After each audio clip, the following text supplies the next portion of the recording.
السلام علیکم ورحمۃ اللہ وبرکاتہ۔ ناظرین کرام، میں ہوں اکبر علی عابدی اور آج میں آپ کی خدمت میں حاضر ہوں ہدایت النحو کے 7ویں سبق کے ساتھ۔ تو چلیے شروع کرتے ہیں، لیکن ہاں ایک بات عرض کرتے چلوں گا کہ بڑی محنت و مشقت اور جد و جہد کے ساتھ آپ کی خدمت میں ویڈیو پیش کی جاتی ہے، تو سامعین آپ کا بھی تو کچھ حق بنتا ہے نا۔ آپ ہماری ویڈیو کو لائک کریں، اپنے دوستوں کے ساتھ شیئر کریں، ہمارے چینل کو سبسکرائب کر کے آل والے بٹن پر بھی کلک کرنا نہ بھولیں۔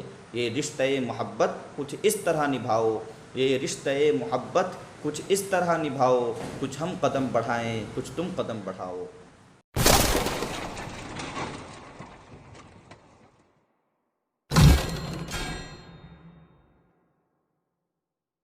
بسم اللہ الرحمن الرحیم۔ وحد الفعل كلمة تدل على معنى في نفسها دلالة مقترنة بزمان ذلك المعنى كضرب يضرب اضرب، وعلامته أن يصح الإخبار به لا عنه، ودخول قد والسين وسوف والجزم والتصريف إلى الماضي والمضارع، وكونه أمرا أو نهيا، واتصال الضمائر البارزة المرفوعة نحو ضربت، وتاء التانيث الساكنة نحو ضربت، ونون التأكيد، فإن كل هذه خواص الفعل. ومعنى الإخبار به أن يكون محكوما به، يسمى فعلا باسم أصله وهو المصدر، لأن المصدر هو فعل الفاعل حقيقة۔ ترجمہ ملاحظہ فرمائیں۔ اور فعل کی تعریف، وحد الفعل اور فعل کی تعریف، کلمۃ تدل علی معنی فی نفسها، ایسا کلمہ ہے جو معنی فی نفسها پر دلالت کرے۔ دلالتا مقترنتا، یہ تدلو کی ہی ضمیر سے حال واقع ہے، تو اس کا ترجمہ کریں گے کہ اس طور پر دلالت کرے کہ وہ دلالت ملی ہوئی ہو اس معنی کے زمانے کے ساتھ، جیسے ضرب یضرب اضرب۔ وعلامته ان یصح الاخبار به لا عنه، اور فعل کی علامت یہ ہے کہ مخبر بھی بننا درست ہو نہ کہ مخبر عنہ، یعنی اخبار بھی ہو نہ کہ اخبار عنہ۔ ودخول قد والسین وسوف، قد کا داخل ہونا، سین کا داخل ہونا اور سوف کا داخل ہونا، والجزم اور جزم کا داخل ہونا، والتصریف الی الماضی والمضارع، ماضی اور مضارع کی گردان کا آنا، وکونہ امرا او نہیا، اس کا امر اور نہیں ہونا، واتصال الضمائر البارزة المرفوعة، ضمائر بارزہ مرفوعہ کا متصل ہونا، جیسے ضربت، وتاء التانیث الساکنۃ، اور تائے تانیث ساکنہ کا ملا ہوا ہونا، جیسے ضربت، ونون التاکید، اور تاکید کے دونوں نون کا بھی ملا ہوا ہونا۔ فإن كل هذه خواص الفعل، بلا شبہ یہ چیزیں یا یہ علامتیں اسم کے خاصے ہیں۔ ومعنى الاخبار به ان يكون محکوما به، اور اخبار به کا مطلب یہ ہے کہ وہ محکوم به ہو۔ ويسمى فعلا، اور اس کا نام فعل رکھا جاتا ہے، باسم اصله، اس کے اصل کے نام کی وجہ سے یا اس کے اصل کے نام کے ساتھ، وهو المصدر، اور وہ اصل مصدر ہے، لأن المصدر هو فعل الفاعل حقیقتا، اس لیے کہ مصدر ہی فاعل کا فعل ہوتا ہے حقیقت میں۔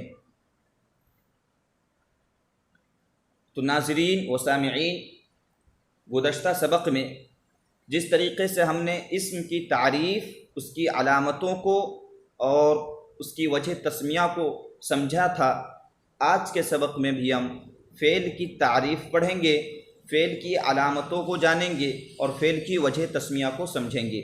تو سب سے پہلے مصنف علیہ الرحمۃ والرضوان نے وحد الفعل سے فعل کی تعریف بیان کی ہے اور حد کا لفظ استعمال کیا ہے۔ گزشتہ سبق میں آپ کو بتایا جا چکا ہے کہ حد کہتے ہیں ایسی تعریف کو جو جامع اور مانع ہو، کسی چیز کی تعریف جمعیت اور مانعیت کے ساتھ کرنا حد کہلاتا ہے، جیسے حد الفعل کلمۃ تدل علی معنی فی نفسها دلالۃ مقترنۃ بزمان ذلک المعنی، یہ ایسی تعریف ہے جو فعل ہی کے تمام افراد پر صادق آتی ہے، فعل کے علاوہ اسم اور حرف کے افراد پر یہ تعریف صادق نہیں آئے گی اور اس کے افراد اس تعریف میں داخل نہیں ہوں گے۔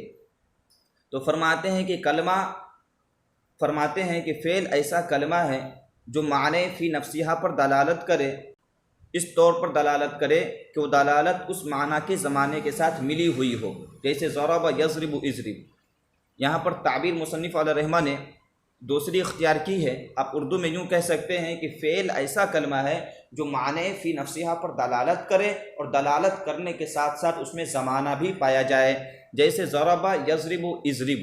دیکھیے ضرب ایک ایسا کلمہ ہے جو معنی فی نفسہا یعنی مستقل معنی فی نفسہا کی تشریح بھی گزشتہ سبق میں آپ جان چکے ہیں کہ معنی فی نفسہا ایسے معنی کو کہتے ہیں جو اپنے معنی بتانے میں کسی غیر کا محتاج نہ ہو جائے، جیسے ضرب۔ دیکھیے ضرب اپنے معنی مستقل یعنی معنی فی نفسہا ضرب پر دلالت کر رہا ہے، اور دلالت کرنے کے ساتھ ساتھ زمانے ماضی بھی اس کے اندر پایا جا رہا ہے کہ اس نے مارا، یعنی زمانے گزشتہ میں۔ یضرب یہ حال اور استقبال کی مثال ہے، اضرب یہ ایسی مثال ہے جو صرف استقبال کے ساتھ خاص ہے، یعنی فعل امر۔ وعلامتوں سے مصنف علیہ الرحمہ نے فعل کی 11 علامتوں کو گنوایا ہے۔ جس طریقے سے اسم کی 10 علامتیں بیان کی گئی تھی، یہاں پر فعل کی 11 علامتیں بیان کی جائیں گی۔ سب سے پہلی علامت ہے مخبر بھی بننا درست ہو، یعنی مخبر عنہ نہ ہو، مخبر بھی ہو، یعنی جس کی خبر دی جائے۔ اس کی تشریح آگے خود مصنف فرمائیں گے۔ ودخول قد والسین وسوف، قد کا داخل ہونا، سین کا داخل ہونا، سوف کا داخل ہونا اور جزم کا داخل ہونا، یعنی قد، سین، سوف اور جزم یہ صرف اور صرف فعل پر ہی داخل ہوں گے۔ یہ سب فعل کی علامتیں ہیں۔ اسم کے اندر یا حرف کے اندر آپ کو قد، سین، سوف اور جزم داخل ہوا نہیں ملے گا۔ والتصریف الی الماضی والمضارع، ماضی اور مضارع کی گردان کا آنا بھی فعل کی علامت ہے۔ وکونہ امرا او نہیا، اس کا امر یا نہیں ہونا، امر اور نہیں ہونا بھی فعل کی علامت ہے۔ جیسے اضرب امر ہے تو اضرب کو آپ یہ بلا جھجک کہہ سکتے ہیں کہ یہ فعل ہی ہے، حرف اور اسم نہیں ہے۔ اسی طریقے سے لا تضرب کا بھی معاملہ ہے۔ واتصال الضمائر البارزۃ المرفوعۃ، ضمائر بارزہ مرفوعہ کا متصل ہوا ہونا۔ یہاں پر دیکھیے ایسی ضمیر جو بارز ہو یعنی دکھائی دے رہی ہو اور ساتھ ساتھ وہ مرفوع ہو، وہ فعل کی علامت ہے۔ جیسے ضربت، ضربت، ضربتی۔ دیکھیے ضربتو کے اندر جو تا ضمیر دکھ رہی ہے، یہ ضمیر بارز ہے اس لیے کہ ہم کو نظر آ رہا ہے، اور مرفوع ہے یعنی حالت رفع میں واقع ہے، اس طور پر کہ وہ فاعل ہے۔ ضربتو انا کی ضمیر، میں نے مارا، تو ضمیر بارز مرفوع کا متصل ہونا فعل کی علامت ہے۔ وتاء التانیث الساکنۃ، اور تائے تانیث ساکنہ کا، ایسی تائے تانیث جو ساکن ہو، یہ فعل کی علامت ہے۔ جیسے ضربت۔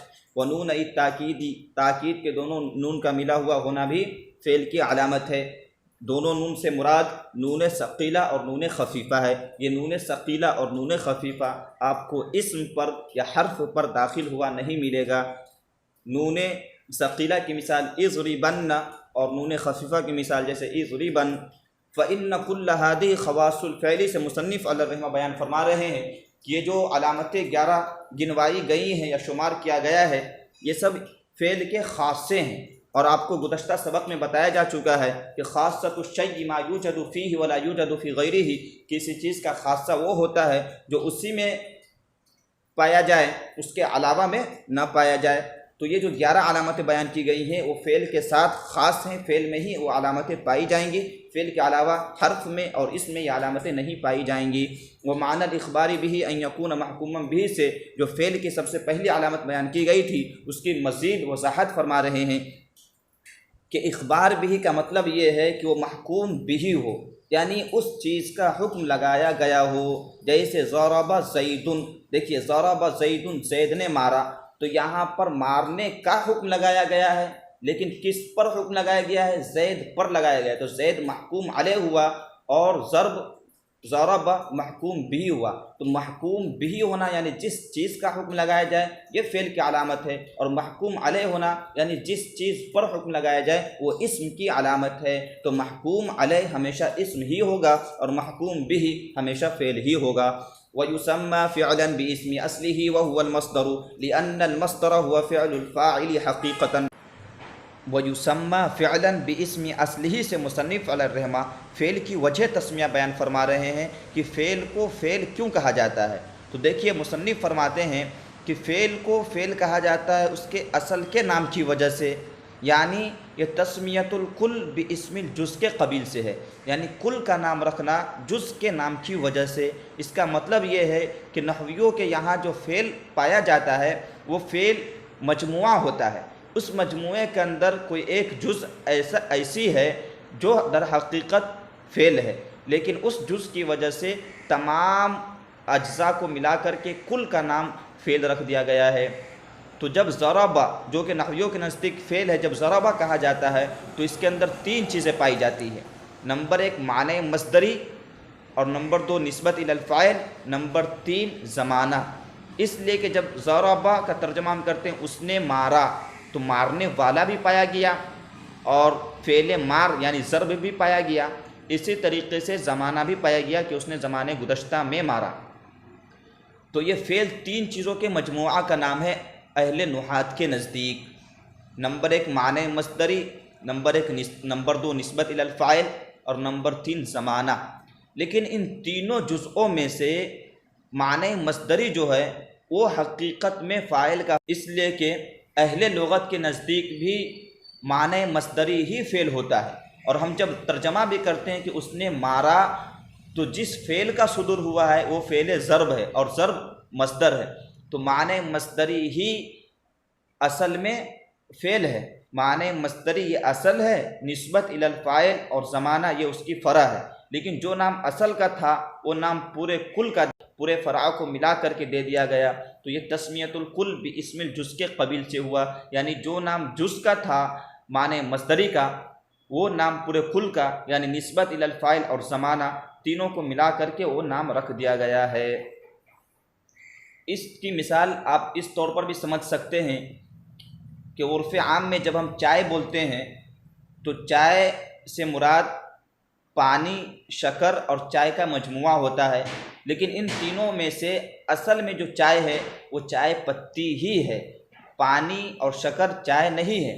لیکن چونکہ پانی، شکر اور چائے میں سے چائے اصل ہے تو اسی ایک جز کے نام کی وجہ سے پانی، شکر اور چائے کے مجموعہ یعنی پورے کل کا نام چائے رکھ دیا۔ اسی طریقے سے یہاں پر بھی ہے کہ مصنف علیہ الرحمہ فرماتے ہیں کہ فعل کو فعل اس لیے کہا جاتا ہے کہ اس کے اصل کی نام کی وجہ سے اس کا نام رکھا گیا ہے، اور وہ اصل مصدر ہے، اس لیے کہ تین چیزیں پائی جاتی ہے اہل نحات کے نزدیک جب فعل بولا جاتا ہے تو معنی مصدری، نسبت الی الفاعل اور زمانہ، ان تینوں میں سے مصدر ہی اصل ہے، اس لیے کہ مصدر ہی حقیقت میں فاعل کا فعل ہوتا ہے۔ تو جو نام اصل کا تھا وہ نام فرع کا دے دیا، اور جو نام جز کا تھا وہ نام پورے کل کا دے دیا، تو یہ تسمیۃ الکل باسم الجز کے قبیل سے ہے۔ تو دوستو، امید کرتا ہوں کہ آپ حضرات کو آج کا یہ سبق سمجھ میں آیا ہوگا۔ اگر سبق سمجھ میں آیا ہے تو اپنے دوستوں تک بھی پہنچانے کی کوشش کریں۔ اگر آپ کے ذہن میں کوئی اعتراض واقع ہوتا ہے، کوئی اشکال آتا ہے، اگر آپ اپنی حسن رائے سے ہمیں آگاہ کرنا چاہتے ہیں، اپنے پیغامات کو بھیجنا چاہتے ہیں، اور اگر اپنی تاثر کا اظہار فرمانا چاہتے ہیں تو بلا جھجک آپ اپنے تاثر کا اظہار ہمیں اپنے کامنٹ کے ذریعے پہنچا سکتے ہیں۔ فجزاکم اللہ خیرا۔ پھر ملیں گے ایک نئے سبق کے ساتھ، جب تک کے لیے خدا حافظ۔